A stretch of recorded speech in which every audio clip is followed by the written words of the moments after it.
kan masyarakat, kebetulan saya ada sawah di Muntilan, Magelang. Itu yang Lola bilang, Pak, ini pupuk susah banget kita dapat sekarang. Kalaupun dapat harganya mahal dan kita nggak bisa dapat banyak seperti dulu. Nah, dengan adanya koperasi desa ini, apakah para petani di sana akan lebih mudah dapat pupuk? Jadi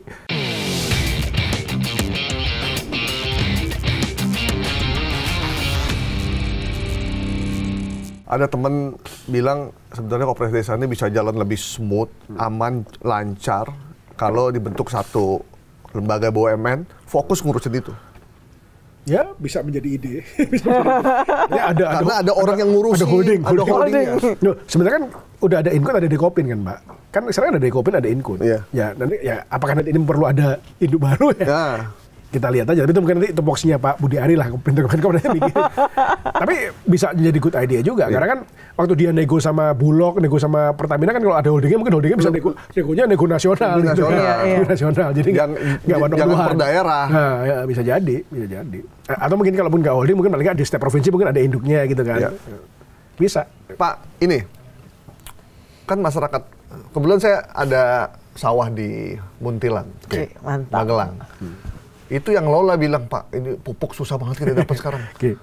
Kalaupun dapat harganya mahal dan kita nggak bisa dapat banyak seperti dulu. Nah, dengan adanya koperasi desa ini, apakah para petani di sana akan lebih mudah dapat pupuk? Jadi sebenarnya dari awal tahun kita tuh baru merubah kelembagaan distribusi pupuk, Pak. Jadi itu termasuk tugas saya pertama kemarin waktu jadi Wamen. Jadi memang Pak Presiden ingin distribusi pupuk itu ditransformasi. Jadi dulu itu distribusi pupuk itu ada namanya D1, D2, D3, D4.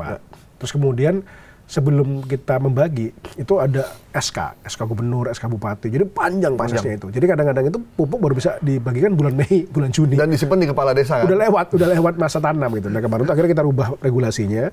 Januari 1 itu kita buktikan, Januari 1 kita udah bisa bagi. Nah, itu ada dua isu. Pertama isu itu mengenai pendaftaran, itu namanya DRDKK. Nah, itu kemarin tuh kita bangun sistem Gapoktan itu mendata ulang lagi dan langsung sistemnya online dengan Pupuk Indonesia dengan Kementerian Pertanian. Jadi penerima subsidi pupuk yang eligible itu listnya Januari udah dapat. Dan tidak perlu lagi SK gubernur, SK bupati lagi, langsung otomatis. Oh, jadi dipotong ya Pak ya itunya ya? Jadi langsung, jadi Gapoktan langsung ke Kementerian Pertanian langsung. Dan langsung diserahkan ke PT Pupuk Indonesia langsung. Yang kedua, distribusinya tadi, Pupuk Indonesia tidak harus lagi melalui Permendaknya dirubah juga. Permendaknya tadi kan harus ada D1, D2. Jadi misalnya contoh nih, saya waktu itu pergi ke gudangnya di Sutarjo gitu ya. Itu sawahnya mungkin cuma beda 1 kilo, 2 kilo dari gudangnya pupuk. Tapi karena ada peraturan distributor 1, distributor 2 itu, dia harus muter dulu ke gudangnya distributor 1, gudang distributor 2, baru bisa masuk ke sana. Jadi lucu juga.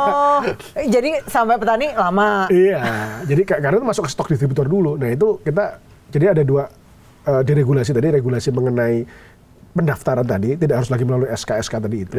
Yang kedua, diregulasi mengenai distribusinya ini. Nah, pupuk diberikan fleksibilitas. Yang penting pupuk harus memastikan bahwa barang itu sampai di titik serah. Nah, sekarang dengan ada Kopdis ini otomatis menjadi titik serahnya distribusi pupuk subsidi. Titik serahnya ini kan pengecer. Oh, mantap. Nah, jadi akan nambah 80.000 titik serah ini. Jadi akan ditambah outletnya. Jadi kalau tadinya mungkin orang harus naik motor 5 kilo untuk ngambil, sekarang harusnya di desa itu harusnya ada titik serah ini tadi. Buat para petani nggak usah khawatir, pupuknya akan lebih mudah. Iya, udah nggak usah jauh-jauh lagi. Memang tadi isunya yang paling utama tadi, kalau di pupuk ini tadi pendaftaran di Gapoktannya itu Pak. Gapoktan. Jadi memang dia harus terdaftar sebagai anggota dari gabungan kelompok tani itu. Karena Gapoktan itu nanti memasukkan ke sistem. Siapa sih? Karena itu ada sistem nanti kalau kita setiap kali dia ngambil itu harus jadi mesti bawa PBB, bawa KTP Pak, bawa KTP terus difoto sekarang Pak kalau untuk nunjukin bahwa dia memang bagian dari Gapoktan itu. Tapi sekarang kita boleh juga mereka ngambil kelompok, boleh ngambil kelompok Gapoktan, boleh ngambil kolektif. Pak Tiko, ini isunya soal koperasi desa ini selain ada dana BUMN yang akan diberikan juga katanya pakai dana desa. Itu gimana? Nah, jadi gini, memang dana desa ini kan secara undang-undang memang haknya masyarakat desa. Jadi penting untuk dipahami memang koperasi desa ini kan hasil dari musyawarah desa.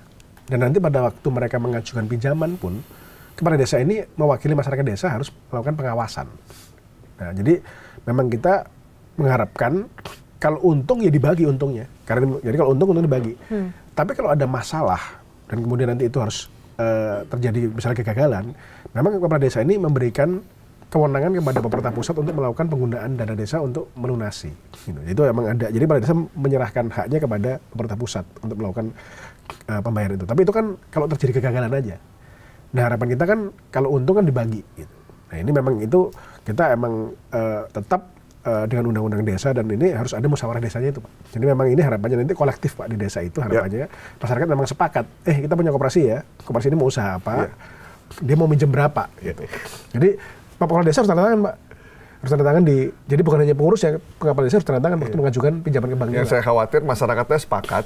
Yang nggak sepakat Kepala Desa. Saya mau tanda tangan. Balikin revisi. Terus jujur aja Pak, jujur aja kita sama Pak Menteri Desa, sama Menteri ini kita bilang kita sosialisasi nih ke Kepala Desa nih bahwa mereka ini punya kewajiban besar. Karena mereka sebagai pembina dan pengawas ini harus pelit masyarakatnya untuk memastikan bahwa pinjamannya ini juga baik dan mereka secara kolektif jadi mereka punya kewajiban untuk memverifikasi dan mengawasi pinjaman jangan bener nggak nih jangan sampai jangan sampai buat sesuatu yang tidak produktif. Betul. Jadi tadi yang saya bilang itu kalau lihat pengalaman Mekar, social pressure ini penting, social pressure ini. Dengan ada social pressure di masyarakat desa ini, pengurusnya juga kan kayak dilihatin sama masyarakat desa. Iya. Kalau dia fail apa dia penyelewengan udah pasti ribut. Jadi ini memang menggunakan kebiasaan masyarakat desa untuk membangun desa sih, Koperasi Merah Putih ini. Secara kolektif tadi, kolektif. Termasuk pengawasannya ya diawasin sama masyarakat desa itu. Gitu. Senang ngumpul, musyawarah, terus tadi pengawasan secara sosial untuk membangun desa juga. Tapi kemarin saya sempat mengamati ya, tadi kalau bicara mengenai interaksi kepala desa dengan desa ini, saya kan juga baru kemarin sempat lihat namanya musyawarah desa kan. Jadi rupanya selama ini kan kalau ada anggaran desa itu kan mereka ada musyawarah Pak, setiap tahun musyawarah menentukan berapa untuk bikin jalan, berapa bikin jembatan. Ada musyawarahnya, ada. Jadi itu emang rela di musyawarahnya. Jadi bukan kepala desanya sendirian mutus sendiri, enggak. Ada musyawarahnya. Jadi mereka itu udah terbiasa juga selama beberapa tahun terakhir itu mereka setiap kali mereka akan menggunakan masyarakat itu menentukan penggunaan dana desa ada musyawarahnya itu. Ya. Jadi itu sebenarnya udah muncul budaya itu. Jadi demokrasi di level desa. Jadi itu kepala desa nggak bisa semena-mena tahu-tahu duitnya dipakai buat apa gitu. Ya tentu ada penyimpangan pasti ada lah ya. Tapi proses sosial musyawarah desa itu sudah berjalan. Sudah berjalan. Cukup terang sih ya? Cukup terang. Koperasi Merah Putih kita harapkan bisa tadi cita-citanya ternyata panjang ya. Dan mulia. Harapannya Pak? Sebelum kita harapan besar ya Pak ke depan Pak. Ya harapannya kalau ini memang berdampak Pak, kan lagi terkenal nih dampak sosial. Ya saya harapannya desa-desa kita ini jadi desa maju dan modern ya. Artinya kan kalau kita lihat desa di Eropa, desanya maju-maju modern-modern kan. Ya kan? Ya. Fishing village, kayak village. Ya kalau lihat koperasi susu di Belanda kan gede. Ya kan? Jadi harapan kita ya kalau ini dibina dengan benar, dengan telaten, harapannya 3-5 tahun lagi desa ini jadi lebih maju, lebih modern dan muncul koperasi-koperasi yang berskala besar. Moga-moga. Baik, terima kasih Pak Tiko sudah terang. Terima kasih Bapak Koperasi Desa Indonesia. Kalian baru belajar bareng-bareng.